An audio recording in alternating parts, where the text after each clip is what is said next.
Hey guys, Lance here from the boarding house. We got a new setup going together. Since everyone keeps asking how to do it, we figured we'd give a quick little DIY. So, walk you through the process. So, putting the bindings, adjusting the bindings, fitting them to your boots, bolting them down to the board, and yeah, that's about it. Talk about a few of the different hardware too and how they change based on the boards. So, let's get to it. Hey guys, first let's go over the boards and the different types that you'll see on the wall. The two main mounting systems you'll see are the slider tracks and the traditional bolt down. Both track systems and bolt downs work with almost any binding out there. With the track system, on the side they'll have a little package. Pop out this little plug, you slide in your slides, put the plug back in, you line up your slides with the inside of your clip. So I use a union binding bracket to show you kind of how things work. For your traditional bolt down system, you got the slider here, you line it up where you want it to be, and you bolt her down. Locks her in place, good to go. With the track system, you line up the track and use these two outside holes, and you line them up where you want to go on that, and you bolt her down, good to go. Put on your cover, and yeah. A lot of the bindings will have bolt patterns like this. Looks like a lot more holes. It's same idea. You got your four outside bolts here so that you can adjust where you want it to go.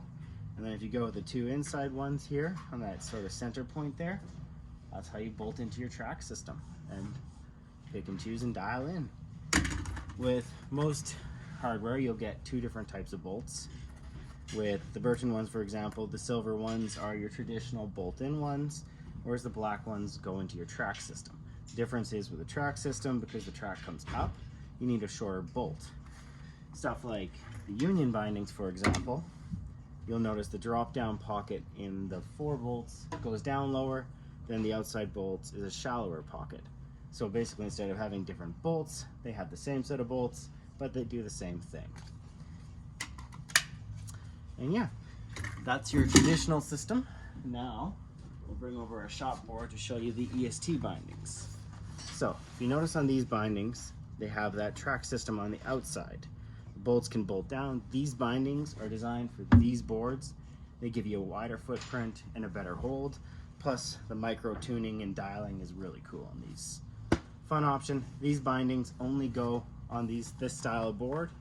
However, all the other bindings will all mount to the boards in all areas. Yeah, so let's get into bindings. All right, let's talk bindings. Gonna talk the unions. These ones are pretty cool. One thing you need to do before you put your bindings to your board is make sure that your toe strap is set. So you can do that, moves up, moves back. The more forward it goes, the bigger the boot. The more back it goes, the smaller the boot. You want to make sure that you do that before you get going, because once you strap down, it's locked in. Other than that, you got these little dials here. You can spin them out to loosen it up and get the strap out, and you move it where you need to be. You want to get a nice fit on the toe of your boot. Same here, you can loosen that up, move it where it needs to be, so you get a nice clean hold. Best way to do that, put your boot in the binding and then straighten it where it needs to be.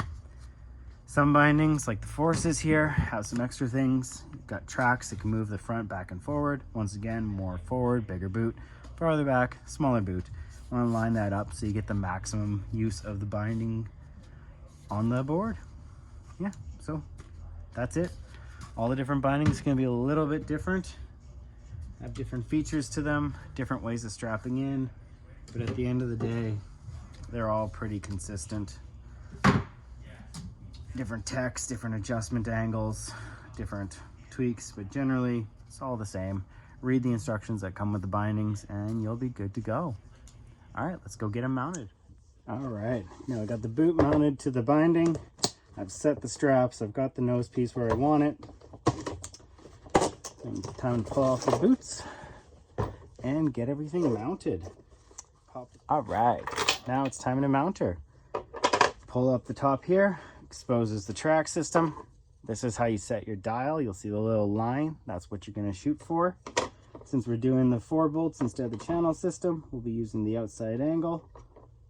set this to the degree that we want, line it up on the inside here, and that's where we want her. And the rest is pretty simple. Once we've lined up everything, we just bolt her into place.